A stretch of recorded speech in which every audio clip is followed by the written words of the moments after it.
wanda ya san bauta masa ko annabi Muhammad sallallahu alaihi wasallam ba ma mai bauta ko annabi Muhammad sallallahu alaihi wasallam ba ma mai bauta ko annabi Muhammad sallallahu alaihi wasallam ba ma mai bauta bare ma ko annabi wallahi wannan magana ba ta da maraba da kafirci.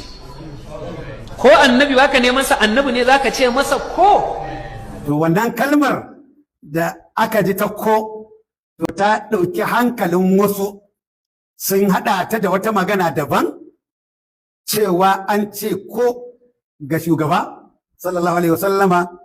To ina so in tabbatar wa al'ummar duniya da take kallon masu fahimtar harshen Hausa, to in dai wannan kalmar ita ce ta dame ku cewa an faɗe ta ku kun fahimce ta a wajen rashin ladabi ga shugaba ko annabi wallahi wannan magana ba ta da maraba da kafirci.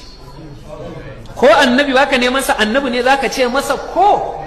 To mun janye wannan kalma ta ko, na tabbatar da kalmar ba ma bautawa mala'iku ko mala'ika, ba ma bautawa annabawa, ba ma bautawa manzanni, ba ma bautawa annabi Muhammad sallallahu alaihi wasallam, ko ba za mu bauta musu gaba daya.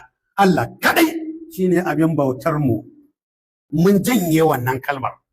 Yawa na janye wannan kalmar ni Muhammad Nuru Muhammad Arzai Alkanawi al-Aujari.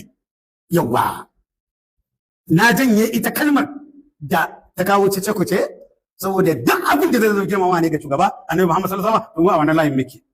To zaka na janye ta, na tabbatar da ba ma bautawa kowa sai Allah subhanahu wa ta'ala.